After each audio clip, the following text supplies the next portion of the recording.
Back here with John Gallucci, president and CEO of JAG Physical Therapy, an athletic trainer, physical therapist. We're winding down the football season, John, and these guys are getting beat up. Let's start with some quarterbacks. There's a kid out in California, Justin Herbert, who has been really good this year. He's not throwing a bunch of interceptions, but he just got what I think is a thigh contusion. I've had these before. They're a pain in the butt. How do you recover quickly from them? So contusions are all about getting circulation to the area, decreasing the pain, make sure range of motion and function is there. That can happen within 2 or 3 days. That can happen in 2 or 3 weeks, depending upon the tolerance of the athlete and how they feel. The really good thing is, like you said, he's been doing really well, so he wants to get back on the field. Right. So I think you're going to see a quick turnaround on him, and he's going to be okay. Is it better cold ice or is it heat to get blood flow? It's actually a combination. We'll use heat and cold. Of course, we'll use electrical stimulation. There's not an athletic trainer out there that doesn't live and die by a stim, but massage is helpful depending upon how deep. But movement, putting them on a bike, getting them moving, helps that circulation, promotes healing, decreases the inflammation. You get range of motion, decrease of pain, he's ready to go. So Justin Herbert will probably be back quickly. Derek Carr, most likely not. He fell again in the Giant game and fractured his wrist or his hand.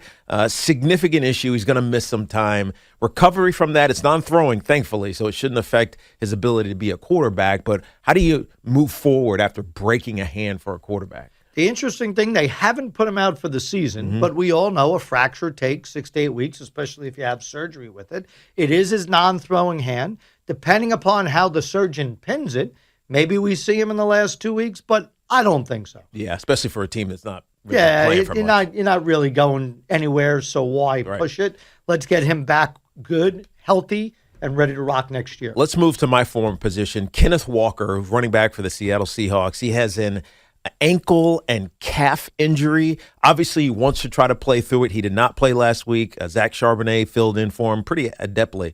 But for an ankle and calf, what do you worry about with those injuries in particular? Well, biggest thing is if he goes out there and he's not ready and he's unbalanced, he's going to get slammed very, very hard because he's not going to have that cut and able to explode. The other thing is you worry about him hurting himself. That's going to ruin his career.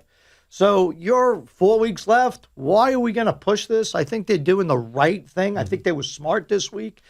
He wanted to try, didn't feel good. So I think they're going day to day, and they're going to try to get him to a point where he feels it. But you never want to put a running back that's not stable, strong enough, ready to cut and explode. You're just opening up a Pandora's box of A, getting leveled, B, hurting something else. So I think they were smart to keep him out, but I think they're going to keep progressing him. Tampa Bay Buccaneers running back Bucky Irvin, young kid, has been really good this season, but he's got a not really defined injury. It's a back injury. We know this. We've talked about these before. Backs are quirky. Sometimes they heal quickly. Sometimes you feel better. Sometimes they debilitate you. Listen, forget about athletes. Americans spend billions of dollars on low back injuries.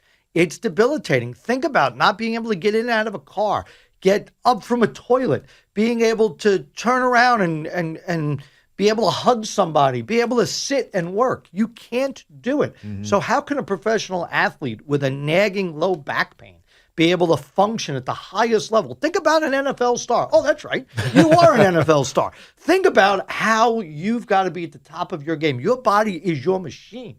And if he's not feeling good, the worst thing they could do is put him back on the field.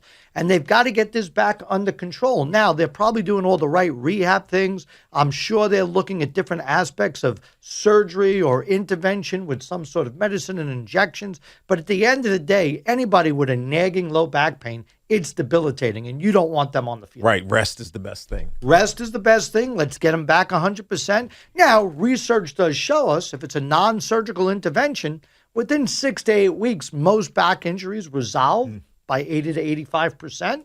But, again, he's been nagging all year with this, so we'll see what happens. Let's move to some pass catchers, John. George Pickens, who's wide receiver down with the Pittsburgh Steelers, has a hamstring injury. Now, sometimes they feel better after a couple of weeks, but when it's cold outside, when it gets stiff, you're not in California, you're not in Florida, you're in Pittsburgh, it gets really cold.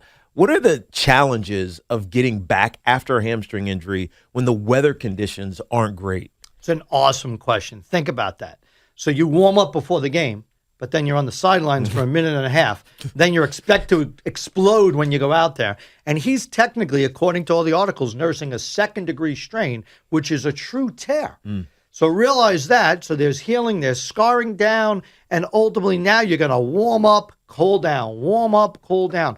All the NFL teams put bikes on the sidelines, Right. try to keep moving. But as you said, in Pittsburgh, it's cold. So, he's definitely got an uphill battle there. And again, the last thing you want him doing is blowing this out and going from a second degree to a third degree. So they're gonna watch this and see how he is. But you said it, being in Pittsburgh is not an ideal thing for any soft tissue.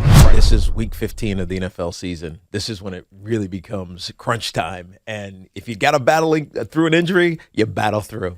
It's the NFL. You're either going to go or not. And this is the time you got to go. Right. John, appreciate you. Thank you. John Gallucci, JAG Physical Therapy. We'll see you next time.